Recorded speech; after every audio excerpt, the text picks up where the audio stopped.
Last season was undeniably a huge disappointment for the Boston Celtics. They went from making the conference finals in 2020 to losing to the Brooklyn Nets in a gentleman's sweep one season later. Jason Tatum and Jaylen Brown both individually had great seasons, but the talent around them was underwhelming all year.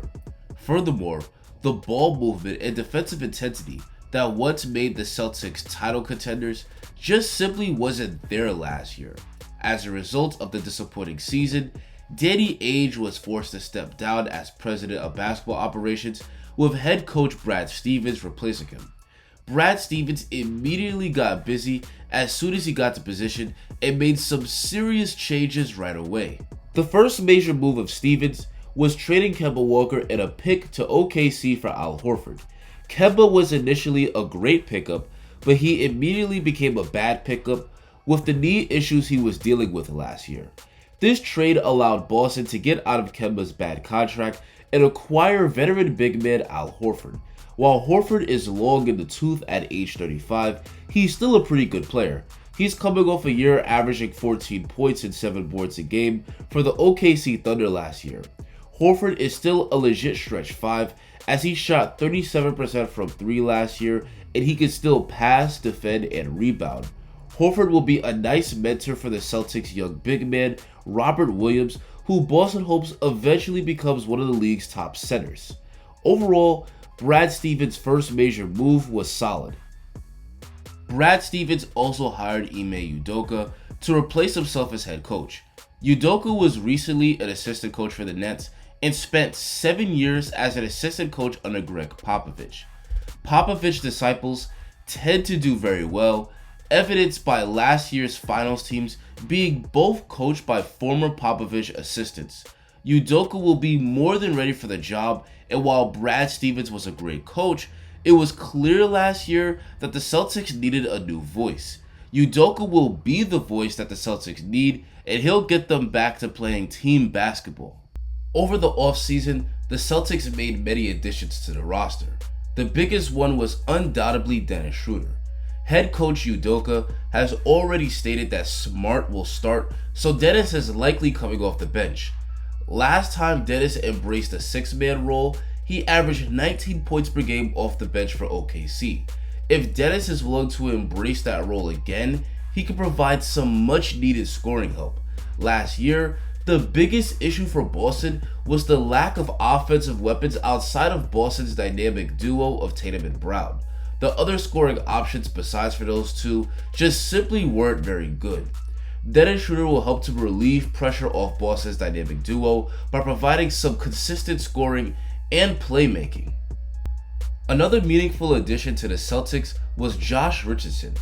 Last year was a bit of an injury-riddled season for Richardson, but in his last year in Miami, he averaged 16 points and 4 assists per game. He can provide some much-needed scoring and playmaking, and he's also an excellent defender that can guard multiple positions. Richardson will be a big help for Boston on both sides of the ball, and he could easily end up starting. Chris Dunn will also be a big help. He was hurt for most of the past season with Atlanta, but in his last healthy season, he was an elite defensive guard. He's only 6'2", but he's still a great defender, and his length and his strength helps him to guard players that are much bigger than him. Both Dunn and Richardson are very good perimeter defenders, which is something Boston definitely needed. Defense was a huge issue last year. Brad Stevens coached teams tend to be top 5 defensive teams, but last year, Boston ranked a mediocre 15th in defensive efficiency. The same defensive intensity we usually see from the Celtics just simply wasn't there. Josh Richardson and Chris Dunn, two excellent perimeter defenders, will help to bring back that defensive culture. And along with the great perimeter defense, the Celtics should have great interior defense thanks to the presence of Robert Williams. Williams is one of the best shot blockers in basketball. He's only 6'8", but his high vertical and super long 7'6" wingspan makes him a player you don't want to meet at the rim. And with Al Horford now back, we're talking about 48 minutes of elite rim protection. With the defensive talent on this team, and with the head coach in Ime Udoka, who's very much a defensive-minded coach, you can make a strong argument that the Celtics will be the best defensive team in the league next year, or at the very least top 5. On paper, this is a much improved Celtics roster, but it's Jason Tatum and Jaylen Brown that will truly determine this team's ceiling. Tatum in particular has been knocking on the door of legit superstardom for the past 2 years now. He's coming off a great year where he averaged 26 points and 7 rebounds a game. Tatum has truly become one of the game's elite shot creators. He can get his shot off against any defender, and he can take it strong to the rim as well. Tatum has had many superstar performances this season, including a 60-point game against the Sacramento Kings and a 50-point game against the Brooklyn Nets in the playoffs. If Tatum can enter into top 10 status in the NBA, that can help to push the Celtics to contender territory.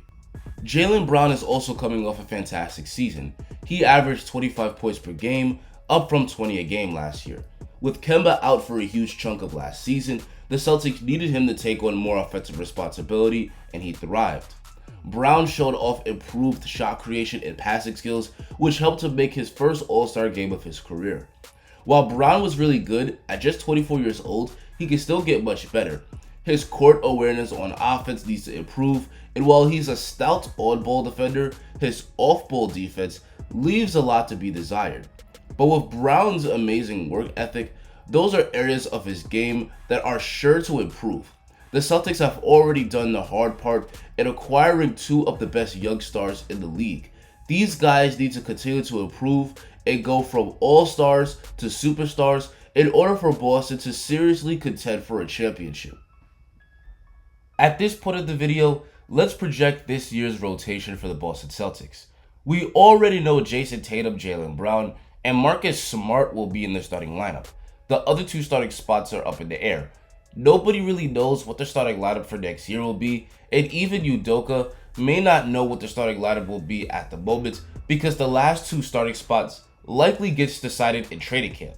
When the NBA season finally starts, I think the Celtics starting lineup will be Marcus Smart, Josh Richardson, Jaylen Brown, Jason Tatum, and Robert Williams. I believe Richardson starts at the 2 because he's a 6-year veteran that will not only give Boston perimeter defense, but also an additional shot creator. While he only shot 33% from 3 last year, he's a career 36% three-point shooter and should be able to shoot it well enough to space the floor. As for center, while Al Horford is more than capable, I believe Robert Williams will more than likely win the starting center position. Al Horford may be the better shooter, but Williams is the superior defender, and at just 23 years old, he's a key part of Boston's young core. Williams has the potential to be a Defensive Player of the Year caliber player. If Time Lord makes that leap, this will raise the Celtics' ceiling as a team. As for the second unit, I believe it will likely be Dennis Schroeder, Peyton Pritchard, Aaron Nesmith, Jabari Parker, and Al Horford. As stated before, the last time Dennis was in a 6-man role, he thrived. Schroeder will provide Boston with some much needed scoring and playmaking off the bench, and if he embraces that role, he could win the 6th Man of the Year award. Peyton Pritchard is coming off a strong rookie year.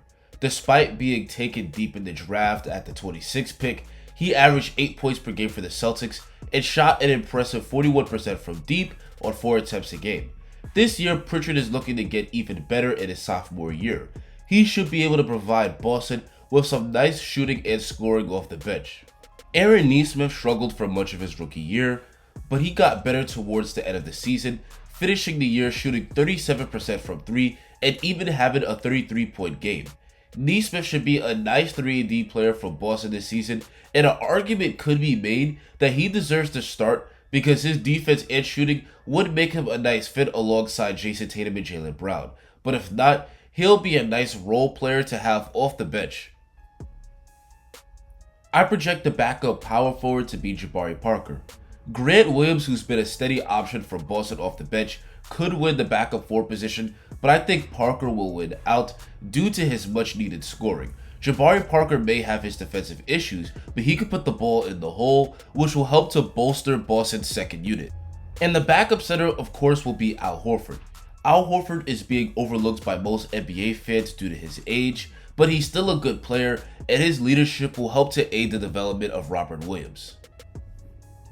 Overall, this is a pretty good and deep roster. For years, a lack of scoring options off the bench has been one of the biggest flaws of the Celtics, but Brad Stevens addressed that issue this offseason. And with the defensive talent on the roster, Boston should be one of the top 5 defensive teams in the league next year. I predict the Celtics will finish the year with a record of 49-33. Last season, the Celtics finished the year with a record of 36-36, which translates to 41 wins over an 82-game season. With the additions that the Celtics made, this is a team that should easily be way above 500. But anyway guys, that's going to be the end of the video. Tell me in the comments how many games you think the Celtics will win next year. Make sure to like the video and subscribe if you enjoyed this and want to see more content just like it. Thanks for watching and have a great rest of your day.